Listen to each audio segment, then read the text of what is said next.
Сәлем, баршаңызға қалдарыңыз қалай? Бүгін жұмыста отырып, біраз тағы бір сіздерге қажетті ақпарат бере кетейін. Ол біздің отбасы банкінде 2024 жылдан бастап 2024-тің нақтылап айтқанда екінші полугодиясы дейміз ғой, екінші жарты жылдығынан бастап бізде 6 ай тосу керек деген заң шықты. Яғни сіздерде депозит жоқ, бірақ 50%-ын салсаңыздар, 50% ақша бар болса, үйдің жарты ақшасы, сіз бәрібір де сразу ала алмайсыз. Сол ақша депозит ашып, сол 50%-ын салып, 6 ай тосып, 6 айдан кейін қана бағалау көрсеткіші 5 деген шкаланы көрсету керек, яғни опыларыңыз 5 болу керек. Сол кезде ғана оформляться ете аласыздар, яғни ипотекаларыңызды рәсімдей аласыздар. Сондықтан бұл нені білдіреді? Бұл дегеніміз отбасы банкінде енді өзі отбасы банкінің системасы, онсыз да жинақтау системасы, яғни накопительный система. Енді бұл мысалы өзгеріс депозитті ертерек ашып жинау дегенге әкеледі. Яғни неғұрлым депозитті ертерек ашып, құр ашып қана қоймай, оны вложение жасап жинау керексіздер. Хотя бы 5 мың, 10 мың, 15 мың шама келгенше артық ақша болса, соны откладывать етіп отырсаңыздар, сіздерде бір аяқ асты қомақты сума түскен кезде, сіздер жәнегедей 6 ай тоспайтын боласыздар да. Немесе бізде кісілер келеді, 1-2 миллион жинақтаған ақшасы бар, және қолында одан да жоғары көп мөлшерде қаражаты бар. Осыны бірақ салсам аламын ба деген сияқты. Ондай да жағдайлар бар. Сол кезде біз ол кісінің алдыңғы жинақтаған ақшасының вознаграждениесін санаймыз. Егер ол вознаграждение жеткілікті болса, онда ол кісі қолындағы қомақты соманы соған доложить етіп, яғни жетіп тұрған ақшаны салып, қосып, солай тоспай ала берсе болады. Оның барлығы жинағанның арқасында. Сондықтан енді мен айтар едім сіздерге, сіздер де қазірден бастап ашып жинаңыздар. Кейін болашақта мүмкін сіздер ремонтқа, мысалы ипотека жасатқыларыңыз келіп қалатын шығар, ремонтқа займ алғыларыңыз келетін шығар, немесе жер телімін сатып алғыларыңыз келеді, немесе үй тұрғызғыларыңыз келеді деген сияқты, постройка жасайсыздар. Барлығына можно. Сондықтан, бірақ бізде барлық нәрсе 50-50 деген талаптарға сай жүргізіледі. Сондықтан, мысалы сіз ремонтты 3 миллионға бағалап отырсаңыз, мен осы үйіме 3 миллион ақша кетеді ау ремонтына десеңіз, сіз 1,5 миллионды біздегі депозитіңізді жинау керексіз. Яғни депозит жоқ болса ашу керексізде, 1,5 миллионды жинау керексіз. Немесе бірден салып, 6 ай тосып, 6 айдан кейін 3 миллионыңызды алсаңыз болады. Енді қараңыз, крайнем случае, если 4 миллион кетеді деп санасаңыз, 4 миллионның ай сайынғы төлемін сіздерге есептеп бергім келеді. Егер 4 миллион сіздер кредит алсаңыздар бізден ремонтқа деп, қанша болатындығын есептеп берейін сіздерге. Так, ай сайын 28.333 теңгеден төлейсіз. Бұл деген өте керемет. Өйткені бізде ремонтқа да 50-50 бағдарламасы бойынша аласыздар. Яғни сізге 4 миллион керек болса, 2 миллионды саласыз, немесе 2 миллионды жинайсыз, тағы үстінен 2 миллион бізден аласыз. Және де оны 8,5%-мен қайтарасыз. Сонда 8,5%-мен жәнегідей болады. Көрдіңіз, 28.500 теңге деп алсақ та болады. 333-ті домалақтап айтқанда 500 десек, 28.500 теңге ай сайын. Сіз оны тіпті бір жылда төлейтіндей қылып жасамасаңыз да болады. Сондықтан депозитті ертерек ашқан сіздерге тиімді болады. Енді бір жақсы, бір айта кететіні, осылай жинау тоспай алғанға да жақсы ғой. Біріншіден, ертерек ашып. Екіншіден, неофициально жұмыс істейтін кісілерге, немесе кейде болады мүлдем жұмыс істемейтін кісілер деген сияқты, декретте отырған жандар, соларға осылай тұрақты түрде жинағанның пайдасы өте көп. Өйткені 3 жыл бойы тұрақты жинасаңыз, сіз жәнегі үйдің 50%-ын жинамасаңыз да, сіз сол 50%-ын салған жағдайда 5%-мен алуға болатындай балл жинайсыз, яғни опы жинайсыз. Сол опының арқасында сіз доход көзін растамай, мейлі жұмыс жасамасаңыз да, үйде отырсаңыз да, өмір бақи жұмыс істемеген адам болсаңыз да, жәнегі балы жоғары депозиттің арқасында үй аласыз, өз атыңызға ипотека рәсімдей аласыз. Жәнегі үлкен жоғары көрсеткіштің арқасында, опы деген нәрсенің жоғарғы көрсеткішінің арқасында ала аласыз. Ол үшін не істеу керек? Ол үшін сіз бар болғаны тұрақты түрде шама келгенше сала беру керек. Ең аз мысалы жылдық мөлшерлеме, ол мысалы енді 5000 деп айтамыз енді, бірақ 5000-мен жинасаңыз енді ұзақ жүретініңіз белгілі, сондықтан шама келгенше 10 000, ең азы 15, 20, 30, 50 салсаңыз тіпті жақсы деген сияқты. Және де мерзімі кем дегенде 3 жыл болу керек. 3 жылдан аса ол жақсы тоже. 4 жыл, 5 жыл жинасаңыз да, лишь бы тұрақты түрде 3 жыл болу керек. Қанша болса да мейлі арасында ақша түсіп отыру керек тұрақты түрде. И және опы балыңыз жоғары көрсеткіш жинайсыз сол кезде, егер тұрақты салып отырсаңыз. Так, бұл тұрақты салған жәнегідей неофициально жұмыс істейтін кісілерге, мүлдем жұмыс істемейтін кісілерге өте тиімді вариант. Мейлі мысалы сіздер болады ғой, мен үнемі айтам, енді адам үй жоқ болса, бәріне үйренеді, сол квартирада жүргенге де, басқасына да, бәріне, көшіп қонғанға да бәріне үйренеді. Бірақ ойлаңыздаршы, әсіресе әйел адамдар ондай өмірде шаршатады. Мысалы тұрақты бір жерде тұрғың келеді, өзің қалаған заттарды алғың келеді, ол үй квартира болғандықтан көшем ғой, көшіп қонған кезде сынып қалады ау, әрбір жерде қалады ау деген нәрсемен сіз алмайсыз. Сонда сіз получается күнделікті тамақпен, күнделікті ұйықтайтын жеріңізбен ғана шектелесіз. Және де киіммен. Кейбір қыздар болады енді, жас қой, енді жас болғаннан кейін көбінесе киім-кешекке, брендовый заттарға, мысалы телефон чехолдарына деген сияқты көп болмашы заттарға ақша кетіреді. Мен айтар едім, ең байлық ол денсаулық, денсаулықтан кейінгі байлық ол баспана. Яғни баспанаң болса, әйтеуір бір жерді тесіп шығасың, яғни бір нәрсенің басын құрай аласың. Ал баспанаң болмаса, ана біреудің қалтасын қамып кету үшін жұмыс жасап жүресің. Өзіңнің қарның тою үшін, біреудің қалтасын қалыңдату үшін жұмыс жасап жүргендей боласың. Өз-өзіңізге сықтай қараңыздаршы.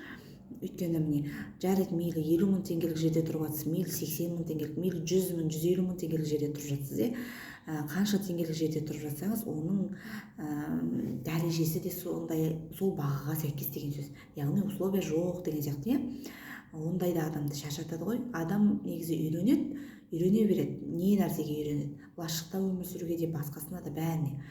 Вагонда өмір сүріп жатқан кісілер бар.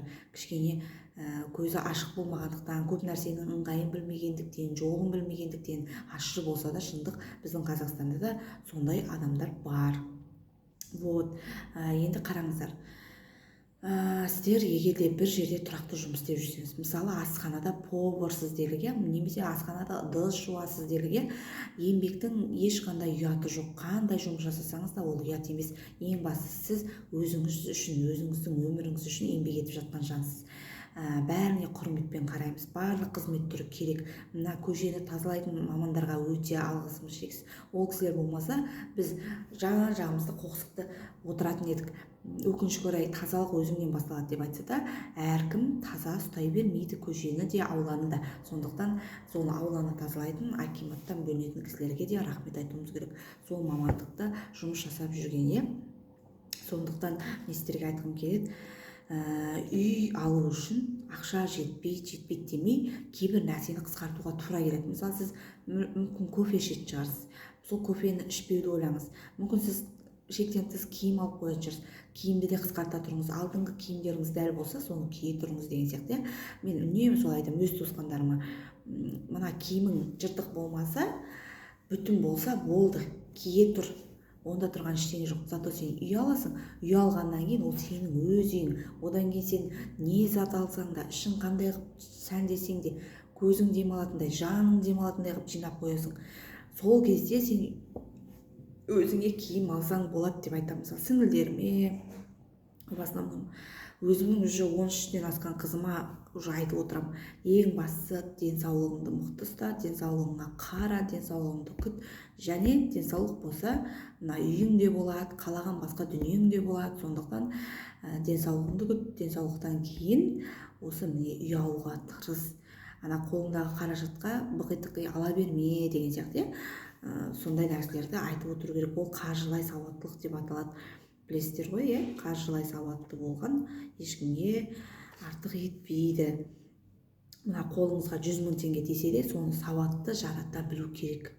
Ол да маңызды нәрсе. Мысалы, кейбір кісілер болады, ой, біз 85 мың теңге аламыз, оны қайда жеткіземіз дейді. Сауатты қолдансаңыз, кейбір нәрсені тыюға тура келеді. Кейбір нәрсеге өзіңізге қатал болу керек болады. Міне, мен қазір мынаны кимеймін, зато мен мынаны жинап жатырмын деген сияқты. Мақсатты нәрсеге әрекет бастасаңыздар, оның берекеті болады. Міндетті түрде ақша тиыннан жиналады дейді ғой. Аз-аздан, зато сіз бір қарасаңыз, уже қанша уақыт өтіп қойған, сіз уже қанша ақша жинап қойғансыз деген сияқты. 10 жыл, 5 жылдап квартирада жүреді ғой. Вот сол кезде 5 мыңнан, сол 5 жыл бойы 5 мыңнан жинай берсе, уже кем дегенде 3 миллион ақшасы қолында тұрады.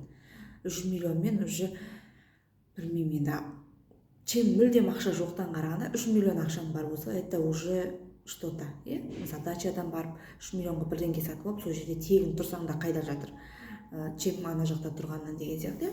Ең құрмағанда осындай қалта көтеретін жақтарын ойлау керек. Бір рет жинаған адам тағы да жинай алады. Бір рет үй алған адам уже өзі үй алғаннан кейін баласын ойлай бастайды.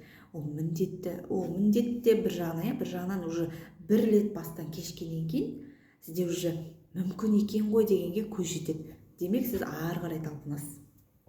Сондықтан баста кетіңіздер. Әсіресе сіздер осындай бір ИП-ларда, ТО-ларда жұмыс істесеңіздер, енді неофициально болып жатса, ол кісілер пенсионка құймаса, например, сіздерге социальный отчисление төлемесе, ондай кездерде осы ерте бастан ашып, жинап, неметкен өте тиімді.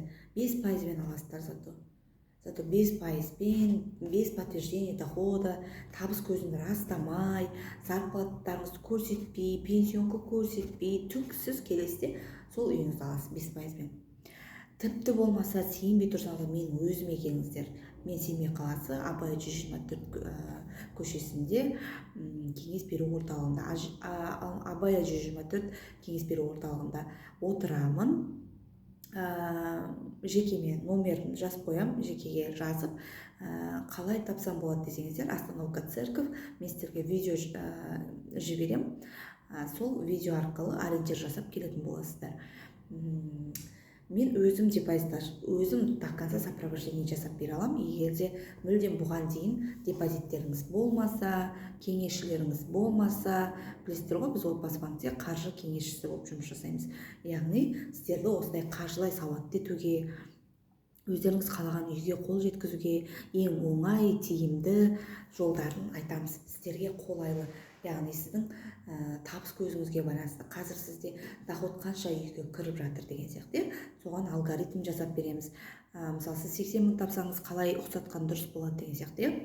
Соны жасасаңыздар, математика ешқашанда адамды жолда қалдырған емес. Ақша да есепті жақсы көреді. Сондықтан барлық нәрсені есеппен, саналы түрде жасаңыздар. Келіңіздер, кеңес алыңыздар, өздеріңізге тиімді бағдарламаны белгілетіп алыңыздар, соған алгоритм жасап алыңыздар. Прям жоспар. Сол жоспар бойынша жүрсеңіз, міндетті түрде аласыз. Мен сізге 100% кепілдік берем.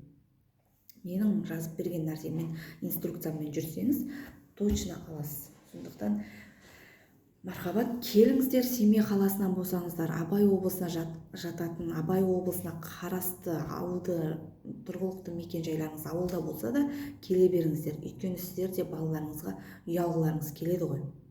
Сондықтан келіңіздер.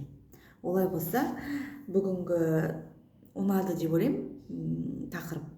Келесі жолы семейный пакет туралы айтып берем. Семейный пакет, яғни бізде отбасылық пакет деген бар. Отбасылық пакет болып, отбасылық пакетті ашып, отбасы болып жинаған өте тиімді, тез жинайсыздар да. Көбірек премия аласыздар, көбірек жинайсыздар деген сияқты. тез жинайсыздар, көбірек премия аласыздар, банктен вознаграждение жақсы бөлінетін болады. Оны былай айтқан келмейді, оны прям былай цифрлармен жазу керек болады. Сондықтан келесі бір шығарылымды сол семейный пакет дегенге, отбасылық пакет дегенге арнаймын. Есептеп тұрып, бір жылда ай сайын қанша салсаңыздар, бір жылда қанша жинайсыздар, соны жасап берем сіздерге сызып тұрып. Сонымен бір жыл жинасаңыздар да өте керемет вообще. Сосын опы туралы сол кезде айтып кетемін. Сол семейный пакетпен опыны біріктірсем ба, бөлек қылсам ба деп ойланып жүрмін. Негізі опы дегеніміз ол бал, білесіздер ғой, оценочный показатель деп айтады, қазақшасы бағалау көрсеткіші. Мен енді қарапайым тілмен бал деп айтам, сіздің салған ақшаңызға қойылған бағалар деп ше, солай түсіндірем. Өйткені өзім де кезінде солай түсініп алған болатын. Адам бірінші өзі қалай түсінеді, солай жеткізеді ғой басқаға да. Солай түсінген маған тиімдірек болды, чем банктың андай терминдік сөздермен қалыптастырғанша миыма қарапайым түсінікті тілде ұғып алған тиімді болды да өзіме. Сондықтан мен де сіздерге қазір алдыма келген жанның барлығына солай деп түсіндірем. Так, олай болса опы мен отбасылық пакет біріктірмей қойық. Келесі шығарылым отбасылық пакет, отбасы болып қалай жинап, қалай үй алуға болатындығы туралы айтамыз. Бір жылда қанша ай сайын қанша салу керек, сонда біз қанша жинаймыз, қанша балл болады деген сияқты, сол әңгімені тарқататын боламыз. Кейін опы туралы айтатын боламыз. Олай болса, барлық қазақстандықтар үйлі болсын, барлығыңызға жақсылық тіледім.